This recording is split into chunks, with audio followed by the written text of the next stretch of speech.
Wow, Lidl-Trek are absolutely blowing this race apart, aren't they? 5 stage wins out of 13, 4 for Mads Pedersen.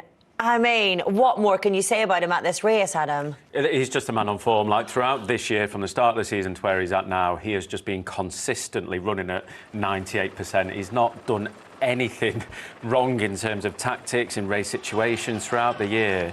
He has just been unbelievable. You can't see a flaw in him as of yet. You know, that sprint today, we're talking about, will it suit Mads, will it not? And it was a gamble, and none of us picked him because it was so steep.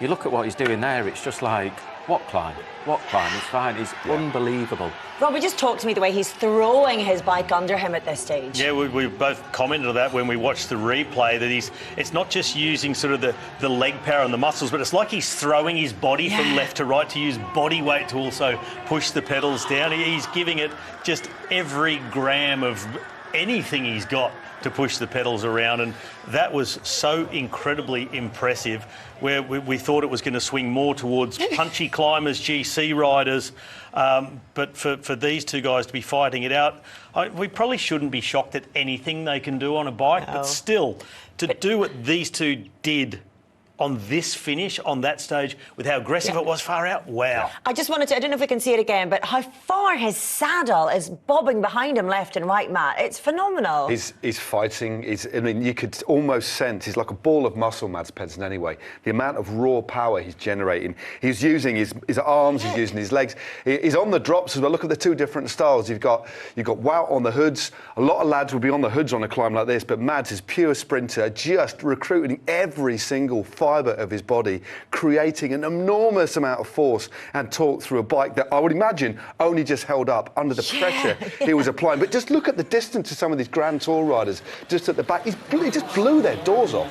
He really did. That was incredible. Apart from one.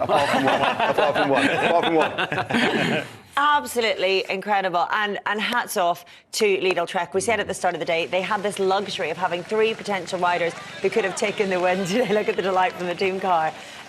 Giulio Ciccone could have been a course for him today. Mateusz Wachek as well. He looked delighted after the stage win for Mads Pedersen, but he had his chance, whether that was a decoy or not.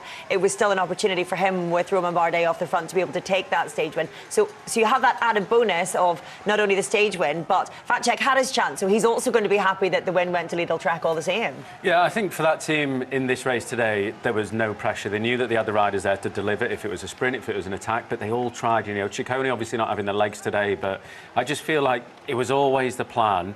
If we're there on that final climb with Mads, then we'll do the sprint for Mads, and you can try before it. It will be a reduced group, which it was. And you just watch Mads throughout that race, you know, he was just calm, he was relaxed, coming up on his own in the last 2K to get himself in position, and then just sitting where he sat until he launched his sprint. And the sprint in itself, it wasn't even like a launch, it was like somebody turned on, it's like an airplane taking off. It's like, right, now we're going, it just...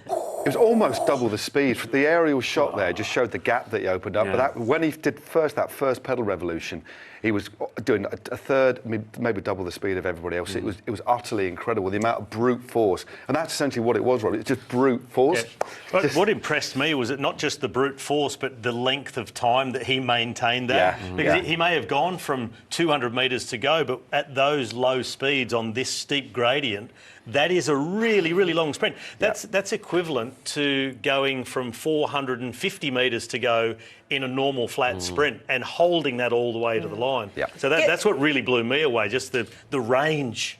Given the form that we've seen of Wout van Aert over the course of this race, you've got to say, up against a Mads Pedersen in the form of his life, this is Wout back, isn't it? Not fully. Whoa, not fully. you reckon? I think Wout's coming back, but this isn't full Wout yet. He's not far off, though. I don't think he's far off, but Wout, in all due respect to Mads Pedersen, he's having the best year of his life right now, and he's on extreme form. Wout is still building. You wait till the end of this Giro to see how he's going. I think the confidence is coming back, but the strength, the kick's coming back. So I think he's absolutely, going to get more fiery. Well, that's exciting. Right, talk us through this then, Adam. Well, there's not a lot to analyse, to be honest. It's just sheer power. But this part is probably one of my favourite parts of the day, where Egan Bernal decides to come and try and lay a bit of shoulder onto Mads Pedersen. And I mean, at these speeds, you're not going to gain a lot. And he moved up. He's not really going to gain a lot there. He's on the perfect wheel. But after this, this, it's just plain and simple, really. Mads is very, very lucky that he's got all this room on the right-hand side here, that the other riders didn't go to the right and he was able to get through. But at this point here, Mads starts to go, and as soon as he opens up here, it's like almost wait, and now it's a bang, right, I'm going to go, opens up the sprint. This gap here. But it's the gap to these riders. And watch Del Toro, like, he has to look behind and then he has to sit down at this point because the legs are full of lactate, it's burning up. But as you said, Robbie, the length of that sprint, there's one thing sprinting on a fast sprint, when sitting down when it's going long, but you can carry the speed. On this, I'm still talking, it's still flipping going on. That's not, do you know what I mean? It's still not there. It's a thing that's quite typical for Mads, the bravery to go early before anyone else will dare to. So what we were seeing, when they're in a line, you see the others almost, the body language thinking about starting, and Walt thinking, it's still too far, don't go yet. Mads just goes, I'll go now, and he gets past Walt, gets a length. He only wins by 3/4 of a length, but Walt didn't dare to go just yet. He's thinking, oh, this is really long range. In the end, when he did go and reacted to Mads' acceleration, he matched the acceleration, he came up alongside the back wheel.